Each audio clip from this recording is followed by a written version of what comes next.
भीमा तू सूर्य झाला सरली ती रात्र काळी, तू चेतविल्या लाखो ज्ञानाच्या दीपमाळी.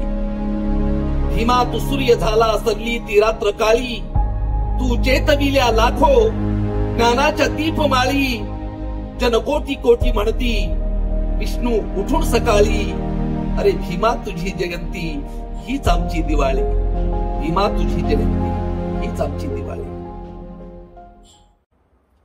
थेट वार्ता युट्यूब चॅनलवर आज चर्चा करण्यासाठी आपल्याकडे उपलब्ध झालेले आहेत महाराष्ट्राचे ख्यातनाम गायक कवी, ज्यांनी आजपर्यंत आंबेडकरी चळवळीला दिशा देणारी, जनमानसाचं प्रबोधन करून आंबेडकर चळवळ घराघरात पोचविण्यासाठी आपल्या लेखणीतून 10,000 गाणी लिहिली आणि त्यापैकी जवळपास 5,500 गाण्यांचं रेकॉर्डिंग झालंय असे महाराष्ट्राचे ख्यातनाम सुविख्यात कवी गायक आदरणीय आयुष्यमान विष्णूजी शिंदे आपल्या सोबत आहेत.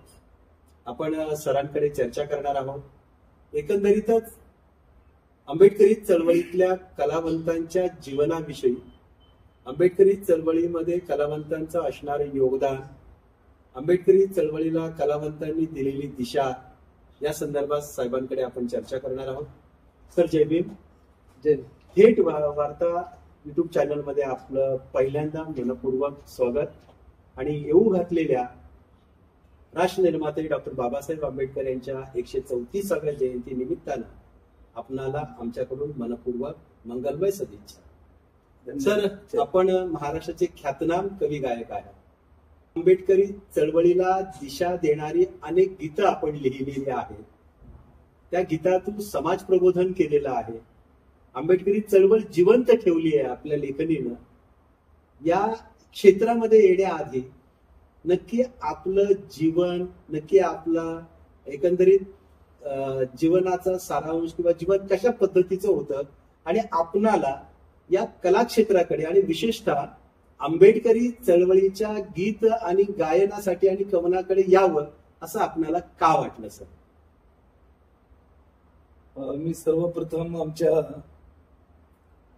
शिंदे घराण्यामध्ये जो अनेक वर्षापासूनचा आणि अनेक पिढ्यापासूनचा हा चालत आलेला कलेचा प्रवास आहे, त्या संदर्भात आपणास काय माहिती देऊ इच्छितो. आमच्या घरामध्ये गाणं, कला ही माझ्यापासून किंवा माझ्या वडिलांपासून नव्हे तर आमच्या अनेक पिढ्यापासून, माझे आजोबा तानाजी शिंदे हे पोतराज होते, ते देवीची गाणी म्हणत असत. माझे पंजोबा सुद्धा पांडुरंग शिंदे हे सुद्धा पोतराज होते, ते सुद्धा देवीची गाणी म्हणत असत. आणि मराठवाड्यामध्ये चांगलं त्यांचंही नाव होतं. माझे वडील चरित्र गायक होते. श्रावण बाळाची कथा, चिल्या बाळाची कथा असे मोठे चरित्र ते गात होते. आणि एक चरित्र रात्री सुरुवात केलं 9, 9:30, 10च्या दरम्यान, तर ते एकच चरित्र सकाळपर्यंत चालायचं. उजळेपर्यंत बरेच माणसं ते ऐकत बसलेले असायचे. आणि असा तो आमच्या वडिलांचा चरित्र गायक म्हणून एक सुंदरसा असा प्रवास झालेला आहे. मराठवाड्यामध्ये माझ्या वडिलांना महाराज म्हणत होते. आणि म्हणजे अचानक आम्ही कलेच्या क्षेत्रात आलो असं नव्हे, तर आम्ही जेव्हा एक 15-16 वर्षाच्या वयात आलो तेव्हा आपण कुठल्या मार्गाने जायचं याचा जेव्हा शोध परिवारातली माणसं घेऊ लागली, तेव्हा परंपरेने चालत आलेला हा जो कलेचा वारसा आहे, हाच वारसा घेऊन पुढे चालावं अशी मानसिकता तयार झाली. गाणं वाजवणं आपोआप आमच्या रक्तामध्येच असल्यामुळं आम्ही ह्या क्षेत्राकडे वळालो. आमचं मूळ गाव मराठवाड्यामध्ये बीड जिल्ह्यामध्ये आहे. तिथून आम्ही 69-70ला मुंबईत आलो. आणि तेव्हापासून प्रारंभीच्या काळामध्ये मुंबईमध्ये फार हालापेटा सहन केल्या. आमचे वडील, आम्ही मुंबईच्या फुटपाथवरती बसून प्रारंभी गायन केलं. आणि त्यानंतर मग आणीबाणी आली. आणीबाणीच्या नंतर इंदिरा गांधीनं रेल्वे स्टेशनवर दिसणारे एसटी स्टँडवर दिसणारे जे भिकारी लोक होते त्यांना पकडण्याची मोहीम सुरुवात केली होती. आणि आमच्या डोक्यामध्ये एक भीती बसली की आम्ही पण रोडवर बसून गातो, आम्हालाही कदाचित पोलीस उचलून नेतील.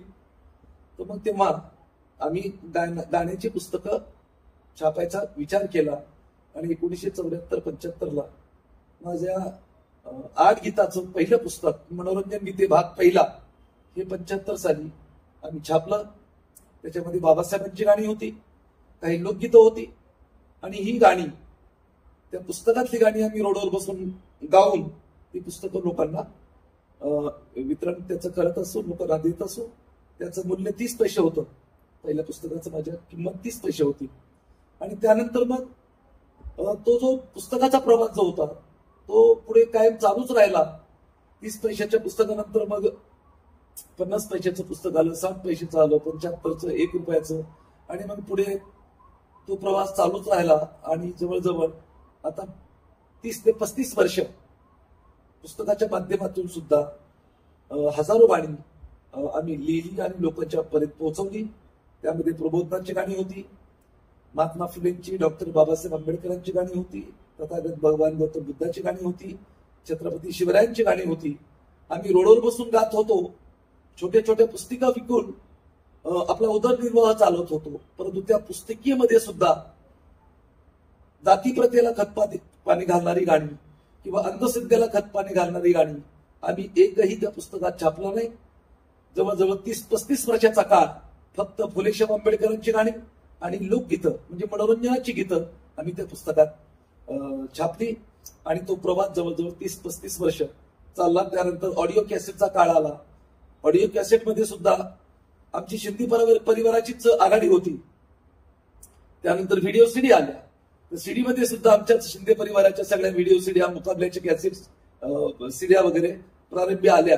आणि आज सोशल मीडियाचा जमाना आहे, सोशल मीडियाचा काळ आहे. तर आज सुद्धा सोशल मीडियावरती इंस्टाग्राम असेल, युट्यूब असेल, सगळ्याच माध्यमावरती आमचा शिंदे परिवार आज आघाडीवर आहे.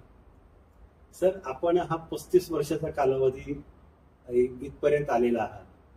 म्हणजे ऑडिओ सीडी, पुस्तकं विकणं, ऑडिओ सीडी म्हणा किंवा आता व्हिडिओज म्हणा किंवा आता हा सोशल मीडियाचा काळ म्हणा, ह्या काळामध्ये जेव्हा आपण एक क्षेत्रामध्ये काम करत होतात त्यावेळी अनेक गायक कलावंत, कवी कलावंत आपणासोबत आले असतील.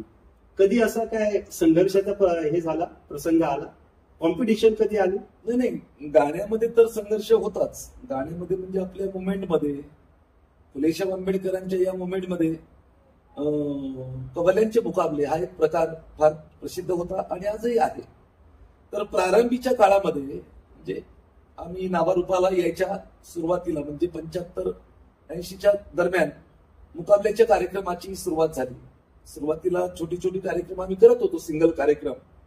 मग ते नामकरण विधीचे कार्यक्रम असतील, गृहप्रवेशाचे कार्यक्रम असतील, लग्नाचे कार्यक्रम असतील, ही छोटी छोटी कार्यक्रम करता करता करता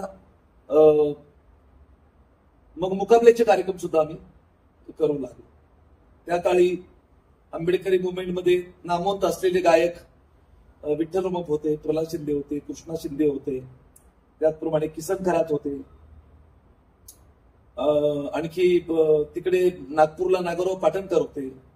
तर ही मंडळी आणि लेडीज गायकांमध्ये रंजना शिंदे होत्या, सायरा बेगम होत्या, शकिला पुनी होत्या. मधल्या काळामध्ये संध्या देशमुख नावाची एक गायिका त्या पण होत्या, चंद्रकला गायकवाड होत्या. तर मग हे आमचे स्त्री पुरुषांच्या 2 कलावंतांचे आमचे मुकाबले व्हायचे. आणि मग तो मुकाबल्याचा काळ सुद्धा प्रचंड गाजला. त्यामध्ये सुद्धा आमची आर्थिक परिस्थिती फार नाजूक असताना त्या विषयाकडे आम्ही वळाल्याच्या नंतर आम्हाला त्या विषयामध्ये सुद्धा प्रचंड यश मिळालं. सगळ्याच नामवंत गायकाच्या बरोबर आमचे कार्यक्रम होऊ लागले. प्रारंभी कार्यक्रम करत असताना बरेच नामवंत गायक गायिका आम्हाला हिणवत होते, चिडवत होते, आणि फुटपाथवर रस्त्यावर बसणारे गायक आमच्या जोडीला कशाला ठेवले, अशा पद्धतीचं सगळं ते आम्हाला अवहेलना काही कलावंत करत होते. परंतु आम्ही त्याकडे दुर्लक्ष करून आम्ही आमचा मार्ग चांगल्या पद्धतीनं पुढे चालण्याचं ठरवलेलं होतं. आणि आम्ही कुणाच्याही अवहेलनेला आम्ही बळी पडलो नाही किंवा नाराज झालो नाही किंवा उदास झालो नाही. आम्ही आमचं काम करत राहिलो. पुस्तकाच्या माध्यमातून असेल, कॅसेटच्या माध्यमातून असेल, व्हिडिओ सीड्यांच्या माध्यमातून असेल, तर आम्ही थांबायचं नाही असं ठरवल्यामुळं 75 साली 30 पैशाच्या पुस्तकांना आम्ही सुरुवात केली होती. आज माझी काव्यसंग्रह आहेत, त्यांच्या 200, 300 रुपये आज किमती आहेत आणि प्रचंड असा प्रेक्षकांनी त्यांना पण प्रतिसाद दिलेला आहे. ज्या पद्धतीने आमची छोटी पुस्तकं लोक घेत होते त्याच पद्धतीने आता आमचे कॅसेट, आमच्या सीड्या, आमचे युट्यूबवरचे सगळे गाणे आणि माझी हे साहित्य क्षेत्रातली पुस्तकं सुद्धा प्रचंड प्रमाणात विकली जातात. लोक त्याला सुद्धा प्रचंड प्रतिसाद देतात. सर, या क्षेत्रामध्ये काम करताना आपल्या समाज बांधवांशी किंवा आपल्या क्षेत्रातल्या कलावंतांशी हा संघर्ष होता, पण ज्या वेळेला तुम्ही बाबासाहेबांच्या क्रांतिकारी लढ्याचं प्रबोधन करत होता, अंधश्रद्धेवर प्रहार करत होता या गाण्याच्या माध्यमातून, त्यावेळेला काही प्रतिगाम्यांकडून काय संघर्षाची हे झाली, संघर्ष झाला का त्यांच्यासोबत? नाही, संघर्ष म्हणजे माझा पूर्वीपासूनचा स्वभाव आहे की मी मित्र जास्त जमवले, शत्रू नाही जमवले. आणि माझ्या प्रबोधनाचा जो प्रकार आहे तो वेगळा आहे. प्रबोधन तर करायचंच, परंतु कुणाच्याही भावना दुखावणार नाही, कुणालाही वाईट वाटणार नाही, कुणालाही आपल्या देवाबद्दल हा माणूस बोलतो वगैरे याबद्दल काही. बाबासाहेबांच्या 22 प्रतिज्ञा मी डोळ्यासमोर ठेवायचो, लोकांना समजावून सांगत असताना हा माझा व्यक्तिगत विचार नसून हा डॉक्टर बाबासाहेब आंबेडकरांचा विचार आहे, हा महात्मा फुलेंचा विचार आहे, शाहू राजांचा विचार आहे, छत्रपती शिवाजी महाराजांचा विचार आहे. त्यांनी अंधश्रद्धा पाळली नाही. आजही छत्रपती शिवाजी महाराजांचं चरित्र वाचलं तर छत्रपती शिवाजी महाराजांना कुठल्याही गड किल्ल्याची एखादी पूजा घालून गड किल्ल्याची पूजा केली नाही, किंवा सत्यनारायणची पूजा घालून गड किल्ल्याची पूजा केली नाही, किंवा एखादं युद्ध लढायचं असेल तर त्या युद्धाच्या प्रारंभी सुद्धा कुठल्याही देवीला, कुठल्याही देवाला नारळ वगैरे शिवाजी महाराजांना फोडलं असा कुठेही पुरावा आढळत नाही. त्याचप्रमाणे ज्योतिराव फुलेंनी सुद्धा तेच केलं, शाहूराजानं तेच केलं आणि बाबासाहेब आंबेडकरांना तर त्याचा कळस केला. बाबासाहेबांनी धर्मांतर केल्याच्या नंतर ज्या 22 प्रतिज्ञा दिल्या, त्या 22 प्रतिज्ञामध्ये पहिलीच प्रतिज्ञा आहे की मी ब्रह्म विष्णू महेशांना देव मानणार नाही किंवा त्यांची उपासना करणार नाही. माझ्या प्रबोधनाचा भाग जो होता तो बाबासाहेबांना डोळ्यासमोर ठेवायचं. बाबासाहेब असं म्हणत होते हे सांगायचं, महात्मा फुलेंनी असं लिहिलं हे सांगायचं. आणि त्यामुळं प्रतिगामी माझे म्हणजे कुठे जास्त असा वैचारिक संघर्ष वगैरे असं काही झाला नाही. आपण या 35-30 वर्षांच्या कालावधीमध्ये या क्षेत्रात काम करत असताना महाराष्ट्रभर, देशभर फिरत आहात. आपण लोककलावंतांसाठी विविध योजनांचं काम करत आहात. हे सगळं कामाचा व्याप पाहता आपले असे महाराष्ट्रभर एकंदरीत किती शिष्य असावेत? आता हा विषय आहे तो अत्यंत महत्वाचा आहे. आपल्या बौद्ध धर्मामध्ये गुरु शिष्य प्रणालीला फार महत्व आहे, परंतु आमच्या अगोदरच्या पिढीतले जे काही नामवंत गीतकार होते त्यांनी त्या गोष्टीकडे दुर्लक्ष केलं. आपले शिष्य बनवण्यामध्ये कुणी एखाद्या गायकानं आपलं एक गाणं गायलं का तो माझा शिष्य आहे असं ते लोकांना सांगत असत. परंतु शिष्य करण्याची सुद्धा आपल्या धम्मामध्ये एक विधी आहे, त्या विधीला विद्यारंभ विधी म्हणतात. मी मात्र आता हजारो शिष्य महाराष्ट्रामध्ये आहेत, परंतु जो निर्व्यसनी आहे, जो कुठलंही वेषण करत नाही, स्वभावाने एकदम चांगला आहे, मैत्रीभाव जपतो, असेच कलावंत माझे शिष्य आहेत. आणि तेही फक्त माझी गाणी गातात म्हणून माझे शिष्य आहेत असं मी म्हणत नाही. तर रीतसर कुठल्या तरी बिहारात नेऊन भंतीजीला बोलून पंचश्री त्रिशरण आणि हे सगळं विद्यारंभ विधीची मध्ये जे काही बंतीजीकडून विधी केला जातो ती सगळी विधी करून त्याच्या हातामध्ये धागा बांधायचा आणि मग तो माझा गायक, मी त्याचा गुरु, ही पद्धत मी चालू केली आमच्या सांस्कृतिक क्षेत्रामध्ये. आणि त्यामुळं आज महाराष्ट्रामध्ये सर्व जिल्ह्यामध्ये आणि विशेष करून कलावंत हीच आमची जात आणि कला हाच आमचा धर्म हे स्लोगन आमच्या संघटनेच्या ओळखपत्रावरती मी प्रिंट केलेलं आहे. आणि म्हणून माझ्या शिष्यामध्ये मराठा समाजाचे लोक आहेत, कोळी समाजाचे लोक आहेत, ब्राह्मण सुद्धा आहेत आणि फुलेशाह आंबेडकर विचाराचे बरेच कलावंत सुद्धा माझे शिष्य आहेत. आम्ही जातीभेद कुठलाही ठेवला नाही. शिष्य बनवत असताना तो फक्त निर्व्यसनी आहे का, तो खरोखरच कलावंत आहे का हे पाहिलं जातं आणि त्याला भगवान गौतम बुद्धाच्या विहारात नेऊन मंत्रीजीकडून रीतसर विद्यारंभ विधी करून शिष्य बनवलं जातं. सर, आपण जे कलावंत आहेत आपले, त्यांच्या कल्याणासाठी संघटन उभं केलेलं आहे. नक्की काय काम आहे संघटनेचं? लोककलावंतांचं मी नेहमी सांगत असतो की माझे वडील चरित्र गायक होते ते, आणि चरित्र गायक असून सुद्धा ते दोन्ही डोळ्यांना अंध होते. एकतारीवरती एकतारी वाजून ते चरित्र गायन करत होते. आणि हे कलावंतांचे जे दुःख आहे, हे दुःख मी दुरून पाहिले नाही तर ते अनुभवले. आणि लहानपणापासूनच कलावंतांच्या साठी काहीतरी करावं, काहीतरी केलं पाहिजे हा विचार माझ्या मनामध्ये जवळजवळ मी 20 वर्षाचा असेल तेव्हाच तो विचार माझ्या डोक्यामध्ये आला होता. आणि मग जसं जसं नाव मोठं होत गेलं तसं तसं मग प्रथम भारतीय कला साहित्य अकादमी ही EN निकम हे अध्यक्ष होते आणि मी त्याचा मुख्य सचिव होतो.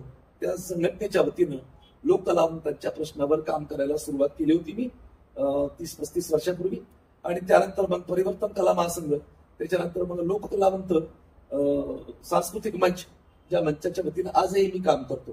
तर अशी संघटनेची नावं वेगवेगळी बदलत आली, परंतु जे काम जे आपलं कलावंतांच्या उत्थानाचं ते काम मात्र आजपर्यंत चालू आहे.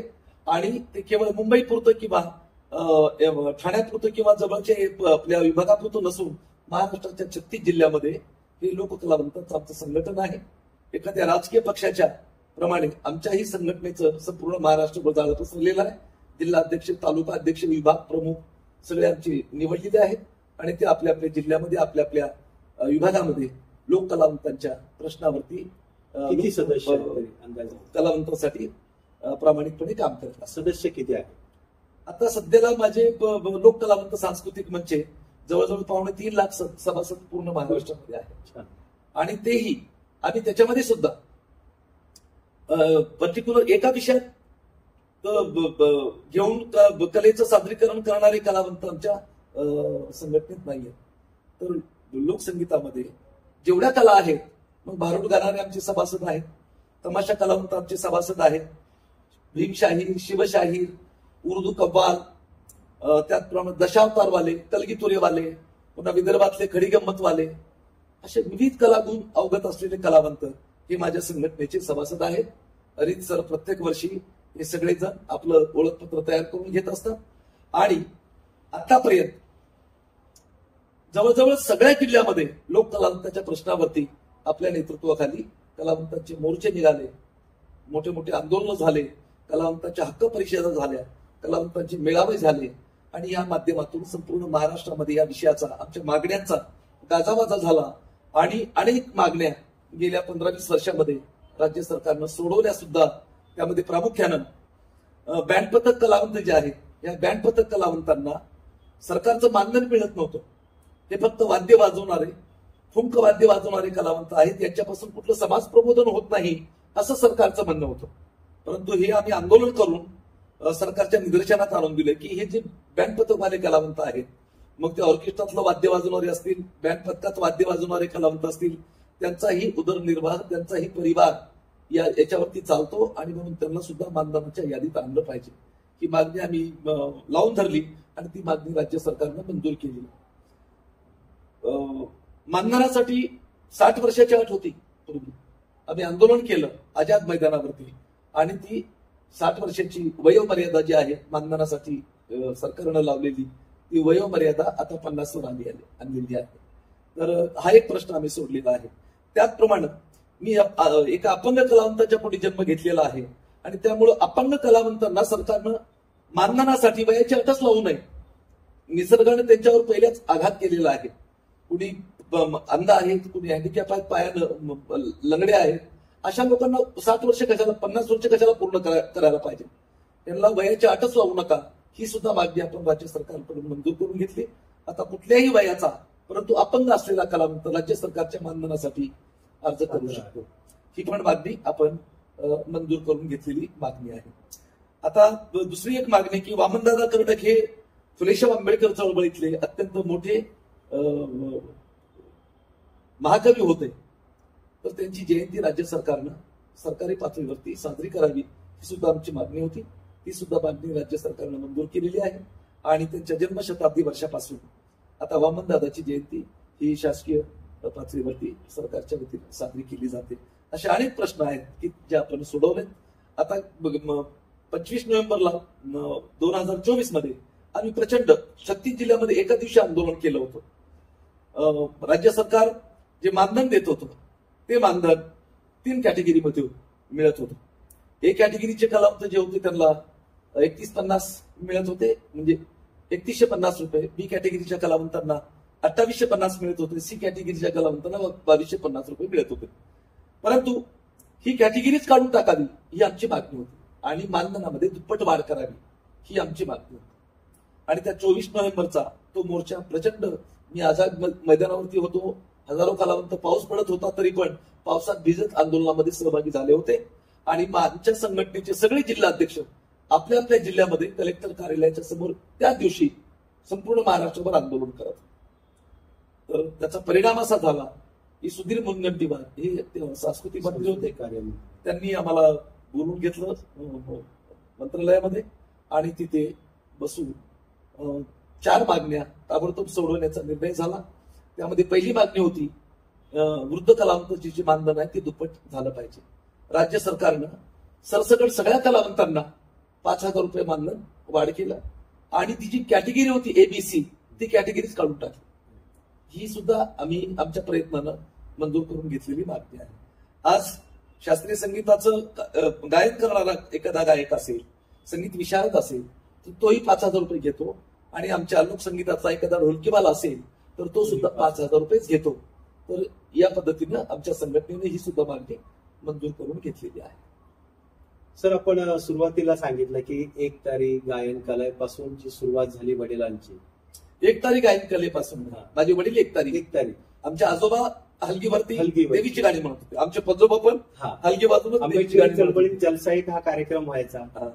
जलसानंतर कवाल पार्ट्या, तुम्ही सांगितलं कवाल पार्ट्या, नंतर मग मुकाबले व्हायला लागले. आता नंतर व्हिडिओ सीडी सगळे हे सगळं बदल होत गेले. आता ऑर्केस्ट्रा एक नवीन फॉर्मॅटमध्ये गाण्यांचा कार्यक्रम सुरू आला. या सगळ्या बदलावाकडे एक जुने जाणते कलावंत म्हणून आपण कसं पाहता? नाही, आम्ही ठरवलेलं आहे पूर्वीपासूनच. एक तर आमच्या खानदानीमध्ये कुणी सर्व्हिस करत नाही. ज्याला आवाज आहे तो गायक बनतो, ज्यांना लिखाणाची आवड असेल तो गीतकार बनतो, साहित्यिक बनतो, आणि ज्यांना आवाज नसेल तो तबला वादक बनतो, कुठला तरी वाद्यामध्ये तो विशारद होतो. कलेशी निगडीत सगळं घराणं असल्यामुळं आम्हाला काही इतर कुठली नोकरी वगैरे करण्याचा काही कधी मोह झाला नाही. आणि काय विचारलं होतं तुम्ही, काय म्हणजे हा सगळा बदलाव जो होतोय ऑर्केस्ट्रापर्यंत, हा तर तो, आणि आम्ही असं ठरवलेलं आहे की आपला हा खानदानी व्यवसाय असल्यामुळं जे नवीन माध्यम येईल ते नवीन माध्यम आपण लवकरात लवकर सर्वांच्या अगोदर पकडलं पाहिजे, त्याच्यामध्ये विलीन झालं पाहिजे. आणि पूर्वीपासून म्हणजे ऑडिओ कॅसेट आले, त्याच्यानंतर सीडी आल्या, त्याच्यानंतर आता युट्यूब चॅनल वगैरे आलं, त्याच्यानंतर ऑर्केस्ट्राचे कार्यक्रम आले.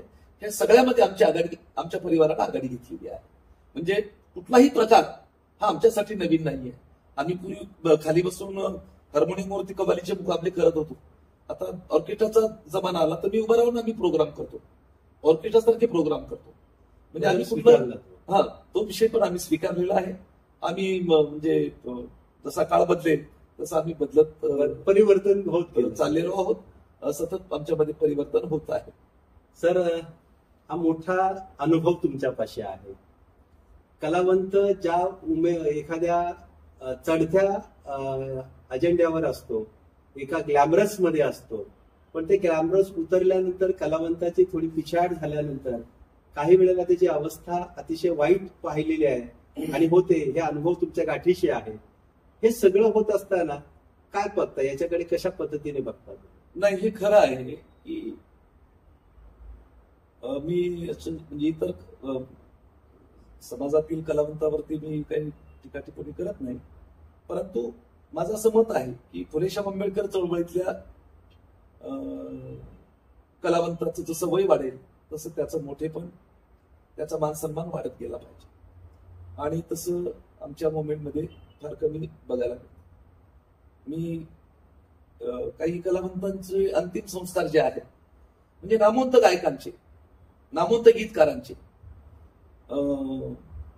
अंतिम संस्कार जे आहेत शेवटी लोकांकडून वर्गणी जमा करून करण्यात आले, हे मी माझ्या डोळ्यानं पाहिलेलं आहे. तर मी त्याचं निरीक्षण परीक्षण केलं की हे असं का होतं. या मंडळीची गाणी आकाशवाणीवर येतात, या मंडळींची गाणी नामवंत गायकांनी गायलेली आहेत, या मंडळींची गाणी रोज रेडिओला लागत होती पूर्वी, मग आता हे असं काय झालं. तर मी त्याचं निरीक्षण परीक्षण जेव्हा केलं तेव्हा असं निदर्शनात आलं की कुठल्या ना कुठल्या व्यसनाच्या आधी ही मंडळी येते. जेव्हा उमेदीचा काळ होता, 2 पैसे मिळत होते, तेव्हा या लोकांनी पैशांची किंमत केली नाही, पैसा जमवला नाही आणि त्यामुळं त्यांची आयुष्याच्या शेवटी अशा पद्धतीनं विचार झाली, एक हलाखीचं जीवन त्यांना जगावं लागलं आणि मग त्या नको त्या प्रसंगाला त्यांच्या परिवाराला तोंड द्यावं लागलं. सर, शेवटचा प्रश्न. एकंदरीत हा सगळा अनुभव तुमच्या पाठीशी आहे कला क्षेत्रातला.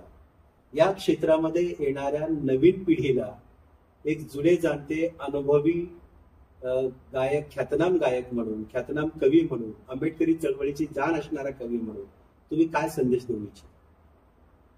मी कलावंतांना एवढा संदेश देईन की आपण संपूर्ण महाराष्ट्र नव्हे, भारत नव्हे, तर संपूर्ण जगामध्ये ज्यांचं तत्वज्ञान पोहोचलं अशा तथागत भगवान गौतम बुद्धाचं गाणं आपण गातो, लिहितो. संपूर्ण जगामध्ये युग प्रवर्तक म्हणून ज्या युगंधर डॉक्टर बाबासाहेब आंबेडकरांची गाणी आपण गातो, तर तेव्हा सुद्धा आपण त्याचं भान ठेवलं पाहिजे की ही ह्या महान लोकांची गाणी गात असताना, लिहित असताना आपण स्वतः थोडस चांगलं स्वच्छ असायला पाहिजे, निर्व्यसनी राहायला पाहिजे. आणि माझं व्यक्तिगत असं मत आहे की जी माणसं बाबासाहेबांच्या 22 प्रतिज्ञाचं पालन करतात अशा लोकांनाच या महापुरुषांची गाणी गाण्याचा आणि लिहिण्याचा अधिकार आहे. एक वाईट गोष्ट आमच्या समाजामध्ये पसरली होती आणि ती खरी पण होती, परंतु बरेच कलावंत असे होते की पिल्याशिवाय त्यांना गाताच येत नव्हतं. आणि काही कलावंत तर असे होते की दारूचा तांब्या स्टेजवर घेऊन आपल्या बाजूला ठेवून मग कार्यक्रमाची सुरुवात करायची. हे मी माझ्या डोळ्यानं पाहिलं. आणि म्हणून ते समाजामध्ये सुद्धा तो प्रचार झाला होता की गायक लोकांना आणलं प्रोग्राम करायला की त्यांना पिल्याशिवाय गाता येत नाही, त्यांना दारू पण द्यावी लागते अगोदर आणि मग नंतर मग ते कार्यक्रम चालू करतात. तर मी असं ठरवलं, म्हणजे माझ्या पिढीमध्ये मी जेव्हा उमेदीत आलो तेव्हा असं ठरवलं की अगोदरच्या पिढीने केलेली चूक आपण करायची. आणि म्हणून माझा परिवार आणि मी व्यक्तिगत मी आतापर्यंत निर्व्यसनी राहिलो. आणि माझ्या सर्व शिष्यांना सुद्धा माझा हा संदेश आहे की आपण सर्वांनी माझ्यासारखं निर्व्यसनी राहायला पाहिजे. आपण पुरुषांच्या नावानं प्रबोधन करतो, समाज जागृती करतो, तर आपण स्वच्छ राहायला पाहिजे, निर्व्यसनी राहायला पाहिजे. माझे जेवढे शिष्य आहेत जवळजवळ 90% शिष्य हे निर्व्यसनीच आहेत. आणि जो गायक माझा शिष्य काही व्यसन करेल त्याला मी एकदा, दोनदा, तीनदा समजावून सांगतो. तो जर ऐकला नाही तर त्याला बोलणं बंद करतो. मग तो कितीही नामवंत असेल तरी पण त्याला पुन्हा कधी बोलत नाही. ही माझी वागण्याची पद्धत आहे. धन्यवाद सर. आपण थेट वार्ता या चॅनलला आपला वेळ दिला त्याबद्दल मनापासून आभार. जय भीम. हे होते महाराष्ट्रातील नव्हे तर देशातील आंबेडकरी चळवळीची जाण असणारे सुविख्यात गायक, कवी, माननीय आदरणीय विष्णूजी शिंदे सर. त्यांनी थेट वार्ता या चॅनलकडे बोलताना अगदी आपल्या भावना स्पष्टपणे सांगितल्या की आंबेडकरी चळवळीतल्या गायक कलावंतानं एक भान ठेवायला हवं की आपण अर्थसम्यक संबोध तथागत गौतम बुद्धांची वाणी आपल्या कागदावर, आपल्या लेखणीनं साकारतो. बाबासाहेबांच्या चळवळीला आपण आपल्या वाणीनं गतिमान करतो. ती वाणी, हे चरित्र आपलं शुद्ध असेल तर आपल्याला जगतात कोणीही अडवू शकत नाही. त्यांनी एका प्रश्नाला उत्तर देताना हे सांगितलं की जसजसा आंबेडकरी चळवळीतल्या कलावंतांच्या कार्यक्रमाचा बाज बदलत गेला तो परिवर्तन, ते परिवर्तन, तो बदल मी स्वीकारला आणि त्याचे परिणाम माझ्या समोर आहेत, ते यशस्वी आहे. मित्रांनो, आंबेडकरी चळवळीतलं हे गायन क्षेत्रातले रत्न आपण समोर आहे. त्यांनी सांगितलेला आंबेडकरी चळवळीतला त्यांचा अनुभवातला शब्द निशब्द त्यांनी त्यांच्या आयुष्यात खरा करून दाखवला अगदी कलावंत या क्षेत्रात येण्याआधीपासून ते आजच्या कलावंत या यशाच्या शिखरावर उभे राहिलेले विष्णूजी शिंदे यांनी जे काही सांगितलं ते आंबेडकरी चळवळीचं गीत गायन करणाऱ्या नव्या पिढीला खरंच मार्गदर्शन ठरणार आहे. नव्हे तर त्यांच्या आयुष्याला त्यांच्या मुखातून आलेले ते शब्द दीपस्तंभासारखे मार्गदर्शन करतील. धन्यवाद सर. आपण थेट वार्ता या चॅनलला जो वेळ दिला त्याबद्दल आपले मनपूर्वक आभार. जय भीम. जय भीम.